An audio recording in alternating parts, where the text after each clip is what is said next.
The wind tore across the vast Montana plains, whipping snow into twisted shapes.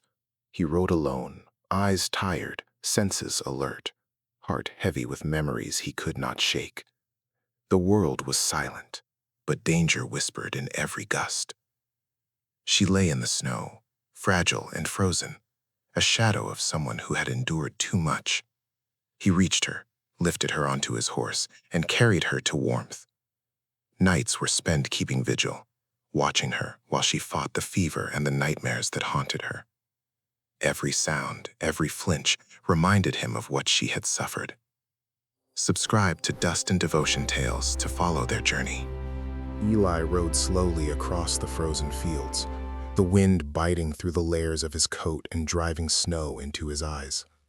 The winter sun had sunk low, and long shadows stretched across the frozen creek where he had spotted her. The figure had not moved, and every instinct told him to hurry.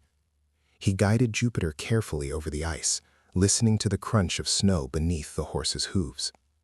When he reached her, he saw the frost clinging to her eyelashes, her skin pale and trembling, the dark dress soaked and heavy against her frame. He dismounted and knelt beside her, feeling the cold radiate from her body. She stirred slightly, a shallow breath escaping, and he realized she was alive. Eli stripped off his own coat and wrapped it around her, pressing her close to shield her from the wind. The journey back to the cabin was slow and careful, the horse navigating the icy terrain as if sensing the fragility of the small human body it carried. Every step left Eli tense, ready for sudden danger, yet all he felt was the weight of responsibility and fear. Inside the cabin, the fire crackled weakly, casting shadows across the logs. Eli set her down on a thick blanket, removing her frozen boots and covering her in warmth. Her eyes opened briefly, filled with terror and confusion, and she clenched at the coat. He did not force her, respecting the fear that radiated from her like a living thing. He built a small fire, brought water, and sat beside her, keeping watch through the long night. Her shallow breathing filled the silence, broken only by the wind outside. Over the next days, Eli tended to her quietly. He chopped wood, prepared food, and moved around the cabin without disturbing her. The fever left her body weak, but each day she opened her eyes a little longer, observed her surroundings, and began to regain the fragile spark of life. The dress she wore remained tightly clutched, a shield she refused to relinquish. Eli never pressed, understanding that survival was more than warmth or food. It was trust, patience, and the slow return of courage. By the fourth morning, she had lifted her head and looked at him. The first connection made in weeks, unspoken and careful. Her eyes were wary, stormy with memories that Eli could only imagine. He remained near, silent, giving space while conveying through small gestures that she was safe. Each movement, each quiet hour beside the fire, became a thread weaving them together, a fragile bond against the merciless cold and the unspoken horrors she carried. In those hours, the cabin shifted from a place of survival to a place of tentative refuge, a small sanctuary from the winter storm outside. Days passed with the wind howling outside, and inside the cabin, silence became a careful rhythm. She moved slowly, almost like a shadow, watching Eli with cautious eyes, flinching at sudden motions and small sounds. Each day she gained strength, her breaths deeper, her body less frail. Yet the dress remained her armor, hanging around her like a shield against memories too heavy to face. Eli respected the space she carved for herself, tending the cabin, chopping wood, and keeping the fire alive. Eli observed the faint traces of bruises and scars on her arms, subtle hints of a past she refused to speak of. Each mark told a story of violence, and each glance she cast toward the cabin door reminded him of a fear that lingered, unseen but constant. He never pressed her, never asked questions, yet every step she took toward normalcy was a silent victory. He moved beside her carefully, letting the walls of trust grow stronger, brick by brick. One evening, trapped inside by the deepening snow, Eli noticed a flicker of movement in her eyes, a hesitation replaced by a spark of curiosity. She followed him quietly as he tended to chores, and for the first time, he saw her attempt to smile at the small absurdities of daily life. The sound was so soft it almost escaped him, yet it lingered in the cabin, breaking the tension like a ray of sunlight through a storm. They shared these small moments without words, a connection born of survival, of shared space, and of the quiet understanding that danger might still be lurking outside the walls. By the third day, she moved closer to the fire without fear, sewing quietly as Eli repaired tools nearby. The air between them had shifted, still cautious, still fragile, but no longer completely frozen. Eli felt the weight of her past, the unsaid horrors she carried, yet he also felt the first traces of hope, tiny and flickering. Every glance, every breath, was a careful negotiation of trust, the slow threading of two lives tangled in circumstance, waiting for the world outside to either reveal itself as enemy or recede into memory. The storm had left the land scarred and silent, the melting snow revealing the raw earth beneath, mud and frozen debris marking the trails outside. Inside the cabin, she moved more freely, though still tethered to caution. Eli noticed the change, small but undeniable, the way she paused at the doorway, glanced out at the ridge, and flinched at the faintest echo of footsteps. Something had shifted in her, a tension that suggested the past she carried was not yet done with her, that someone, somewhere, was still searching. He tried to maintain a routine, chopping wood and tending to the animals outside, yet every noise from beyond the logs made his hand drift toward the rifle. The isolation that once felt protective now carried the weight of vulnerability. Nights grew longer, shadows deeper, and she began whispering fragments in sleep, names, pleas, the faint echoes of terror that had long defined her days. Eli listened without interruption, understanding that her mind carried the burden he could not see, but could feel. A week into the thaw, she stumbled upon a hidden drawer in the cabin, containing old letters and remnants of his family's past. Eli watched silently as her eyes widened at the discovery, a mixture of curiosity and fear flickering across her face. Her reaction was not casual. It was as though the past was pressing on her from multiple directions, each memory a knife edged with dread. The room, once a refuge, felt suddenly charged, the air tight with the unspoken tension of approaching danger. By the fourth night, the sound of a distant horse startled them both. She froze, instinctively clutching the dress tighter around her shoulders, her eyes wide and unblinking. Eli moved to the door, peering into the night, his breath fogging in the cold. The silhouette of a rider emerged on the ridge, slow but deliberate, and Eli knew that their fragile sanctuary had a countdown, that whatever had driven her to the snow and the cabin was closing in. The storm outside, the melting ice, and the silent land all seemed to pulse with anticipation, each shadow a potential threat, each sound amplified in the tense quiet. Inside, she pressed herself against the wall, trembling, and Eli felt the full weight of responsibility settle over him. The past she carried was not done with her, and soon they would both confront it. The fire flickered, casting long shadows across the cabin, and for a brief moment the warmth felt both fragile and fleeting. Outside, the wind carried a sense of inevitability, a whisper of menace that promised nothing would be simple once the intruder came closer. Every heartbeat became a clock, counting down to confrontation, and inside, they both understood that survival was no longer just about warmth or food. It was about facing what had been hunting her all along. The snow had mostly receded from the land, leaving muddy tracks and half-frozen streams that reflected the dim winter light.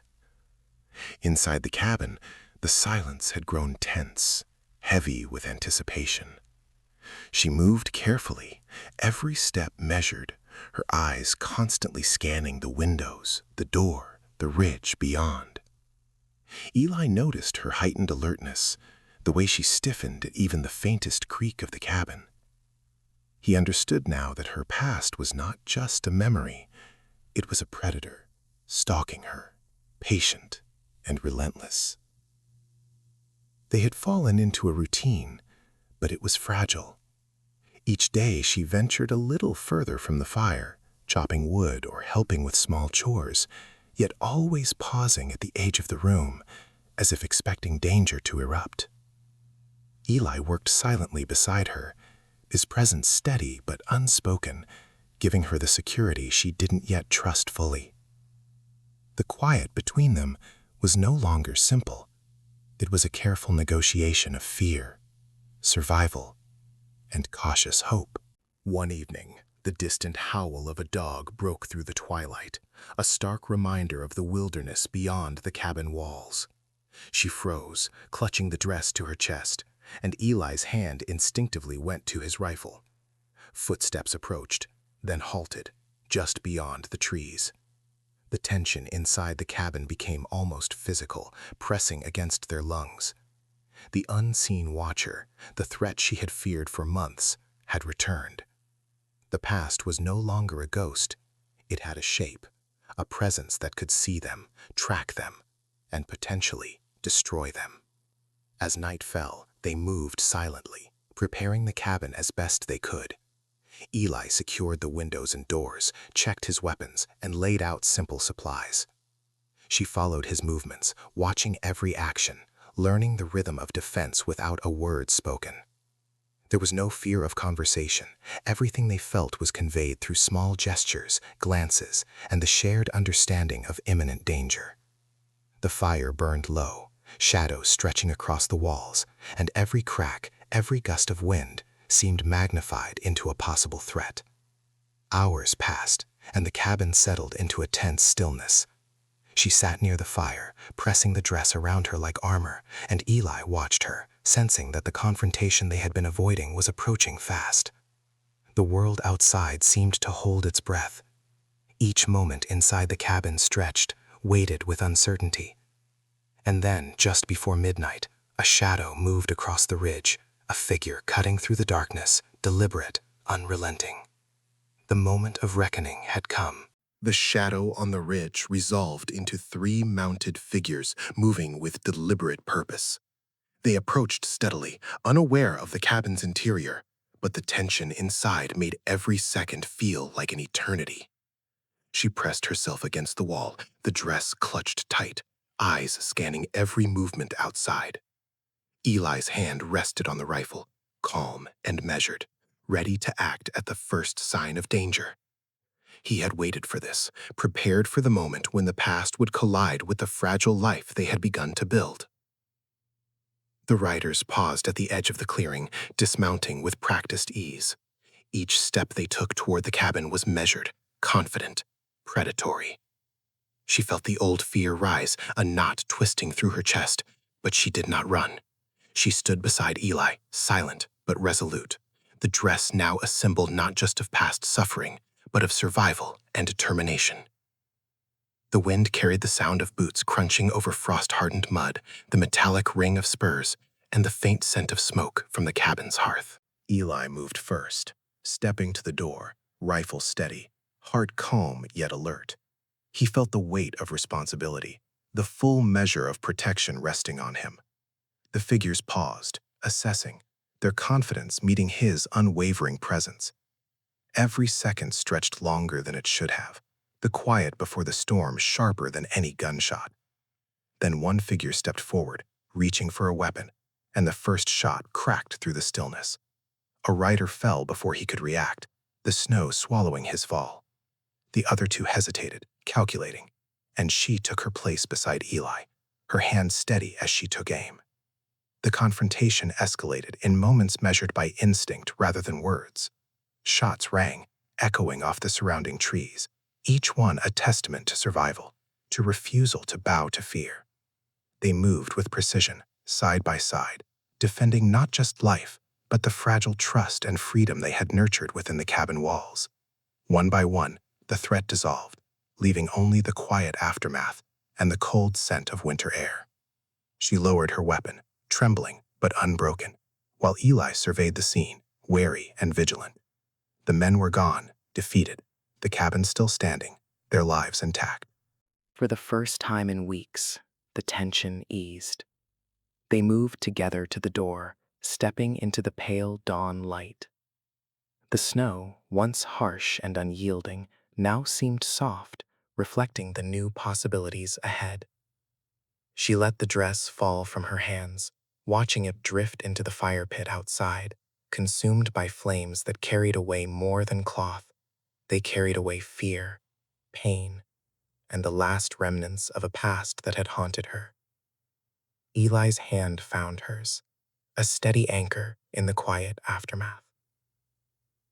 The first rays of sun glimmered across the valley, lighting the ridge, the trees, the cabin they had defended. There was no celebration, no words spoken, only the shared understanding of what had been survived. She breathed slowly, deeply, as if learning the act of living again. The wind softened, the world seemed to exhale with them, and for the first time, she felt the weight of freedom on her shoulders, real and unshakable. The morning sun painted the valley in soft shades of gold, melting the last patches of snow. She stood beside Eli, arms linked, surveying the land they had defended, the cabin behind them, a symbol of survival and determination. The past still lingered, shadows etched deep, but the present offered clarity and quiet strength. She moved with careful confidence, each step a declaration that she would no longer be hidden, no longer silenced. Eli watched her, his heart steady, knowing that protection had shifted into partnership, trust now fully earned and reciprocated. They walked down into the town, heads held high, each glance from onlookers met with calm certainty. Whispers followed them, but they did not falter. She had shed the remnants of fear, the dress destroyed, replaced by the freedom she had fought for and now claimed. Every step carried the weight of survival, of choices made and life reclaimed. Eli's presence was constant but unobtrusive, a steady force beside her, offering security and a shared sense of purpose. Together, they returned to the cabin, checking supplies, tending to animals, and repairing fences, simple acts that carried profound meaning. Each task was a step toward normalcy, yet each carried the quiet knowledge of what had been endured, what had been survived. She moved through the cabin, finally unafraid, finally claiming space as her own. The wind no longer threatened, but whispered, a reminder of resilience, of lessons learned in hardship and fear. In the evenings, they watched the sunset from the ridge, the world bathed in golden light, reflecting possibilities that had once seemed impossible. Her laughter returned slowly, tentative at first, then clear and genuine, echoing across the valley. They planted flowers where memories lingered, small symbols of renewal and remembrance. Life unfolded with patient rhythm, punctuated by quiet victories and shared moments of peace. Every breath was hers to take freely, every choice hers to make. And when night fell, stars spilling across the clear western sky, she stood with Eli on the porch, hands intertwined, hearts steady. She breathed in the crisp air, feeling alive, safe, and whole for the first time in years. Freedom was no longer a concept, it was a lived reality, tangible in every heartbeat, every glance, every movement. Together they had survived, together they had claimed life again. For anyone listening, remember, survival is possible. trust can be rebuilt, and freedom can be reclaimed. Subscribe to Dust and Devotion Tales to follow more stories of courage, resilience, and the unbreakable human spirit.